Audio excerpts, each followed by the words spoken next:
toutes mes félicitations.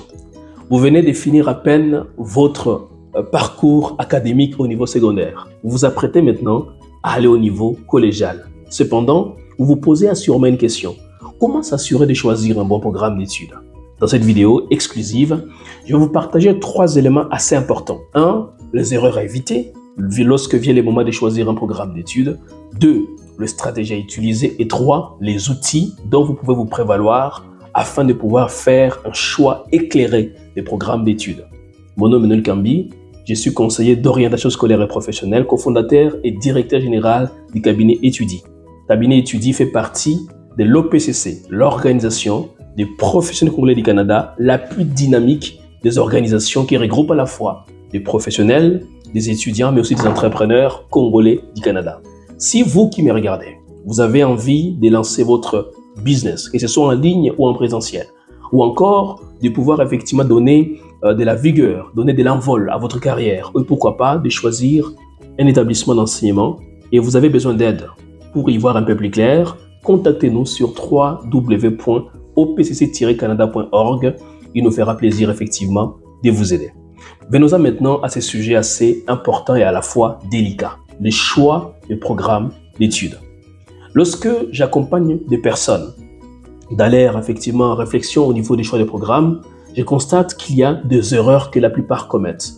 La première erreur, c'est effectivement de vouloir choisir un programme d'études pour faire plaisir aux proches, faire plaisir à papa, à maman, à l'oncle, à la tante, à la sœur, au grand frère.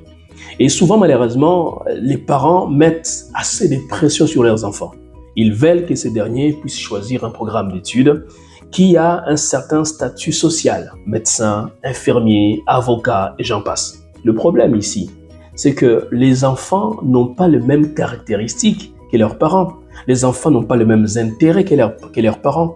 Et lorsque les enfants se plient aux exigences de leurs parents, eh bien, malheureusement, plus tard, dans leur cheminement, ils vont connaître des difficultés et d'autres même vont abandonner les études. C'est ce qui explique parfois un taux élevé d'abandon, en tout cas au niveau des études, que l'on constate dans les communautés africaines.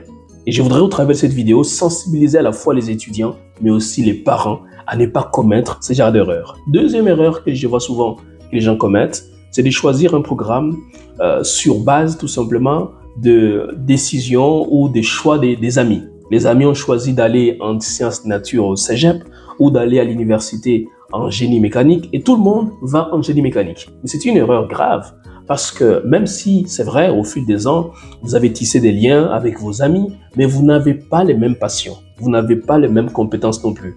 Donc c'est pour cela qu'il faut éviter de tomber dans cette erreur-là parce que ça peut vous coûter très très cher en termes de temps, en termes d'argent aussi.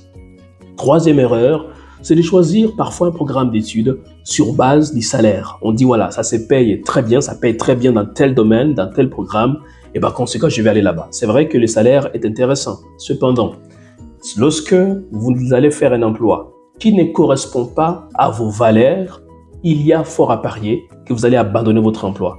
Parce que le salaire, à un moment donné, ne suffira pas à vous garder, à vous maintenir un emploi. Il faudra d'autres motivations et je vous assure que les valeurs sont d'une extrême importance à ces propos.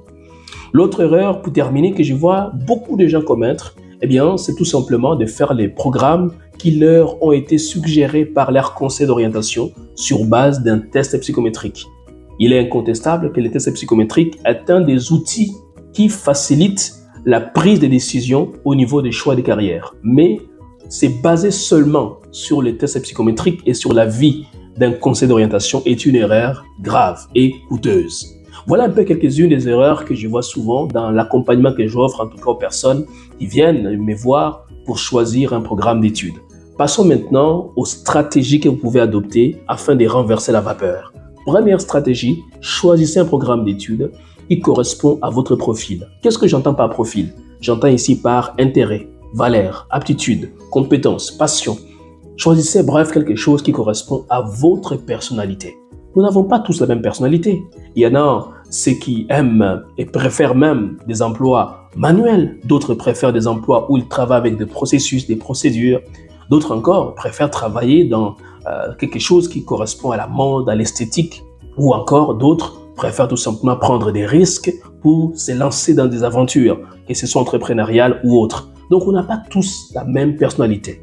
Or, si vous choisissez un emploi qui correspond à qui vous êtes, à ce que vous aimez, à ce que vous êtes capable de faire, à ce qui est important pour vous, vos valeurs, à ce qui vous passionne, je vous garantis, vous allez pouvoir être heureux et heureuse en emploi un peu plus tard. 2. Choisissez un programme d'études en fonction des projets de vie. Qu'est-ce que vous voulez réaliser dans la vie?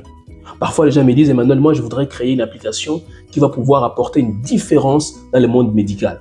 Parfait. Pourquoi ne pas faire au collège les DEC, les diplômes d'études collégiales en informatique, spécialisation, développement d'applications? D'autres me disent, ce que je me réfère, Emmanuel, à l'université, c'est tout simplement de pouvoir intervenir au niveau des entreprises afin d'aider les employeurs à mieux comprendre leurs employés issus de l'immigration et d'éviter ainsi des conflits. Mais parfait. Pourquoi ne pas faire un baccalauréat en médiation interculturelle? D'autres disent, moi j'aimerais plutôt aider les immigrants à pouvoir effectivement trouver un emploi, choisir mon programme d'études.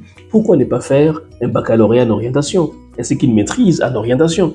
Voyez-vous, donc choisissez parfois un programme d'études en fonction du projet que vous voulez mener un peu plus tard. Autre critère, choisissez un programme d'études en fonction des perspectives d'emploi. Il n'y a personne qui voudra terminer un programme d'études et être au chômage. Tous, on voudra trouver un emploi, n'est-ce pas?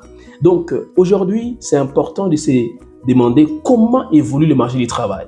Est-ce que les programmes que je vais faire permettent de trouver effectivement un emploi à la fin des études? C'est d'une extrême importance et c'est pour cette question-là. Autre critère, choisissez un programme d'études qui vous offre une opportunité, voulais-je dire, des stages. Que ce soit un stage payant ou rémunéré qu'on appelle stage coopératif ou un stage non payant, non rémunéré, ça va être d'une extrême importance. Et pour terminer, choisissez aussi un programme d'études qui va vous permettre notamment de pouvoir exercer non seulement ici au Québec, mais partout dans la province du Québec, partout au Canada et ailleurs. Parce qu'il y a des programmes malheureusement qui ne s'exercent qu'ici, effectivement, au Québec. Voilà un peu en termes de stratégie. Pour terminer, je vous propose quand même 3 outils qui vont vous aider à pouvoir peaufiner votre choix de programme. Premier outil, il existe effectivement au niveau de l'OPCC, de l'Organisation des professionnels congolais du Canada, un programme de mentorat. C'est-à-dire que toutes les personnes qui veulent valider leur programme d'études peuvent rencontrer des mentors qui ont fait les mêmes programmes qu'ils envisagent de faire afin de pouvoir valider leur choix de programme. Ces genres de programmes aident énormément beaucoup de personnes. Pourquoi? Parce que ça vous permet de valider votre programme d'études. Deuxième outil, eh bien, vous pouvez visiter les cabinets dont je suis le directeur général, cabinet Étudie, www.etudie.ca. Vous allez trouver des articles que j'ai rédigés à propos, au sujet en tout cas, du choix de programme. Et pour terminer, évidemment, les derniers articles, les derniers outils que vous pouvez visiter, c'est une application qui a été créée ici au Québec qu'on appelle Academos. Academos permet de mettre en contact d'une part les étudiants ou les élèves avec effectivement les professionnels dans les cadres du mentorat. Voilà un peu ce que je voulais vous dire en résumé à propos du choix de programme. J'espère que ces informations vont vous servir. Alors je vous souhaite de passer une excellente journée et surtout bon succès dans votre cheminement académique. À très bientôt.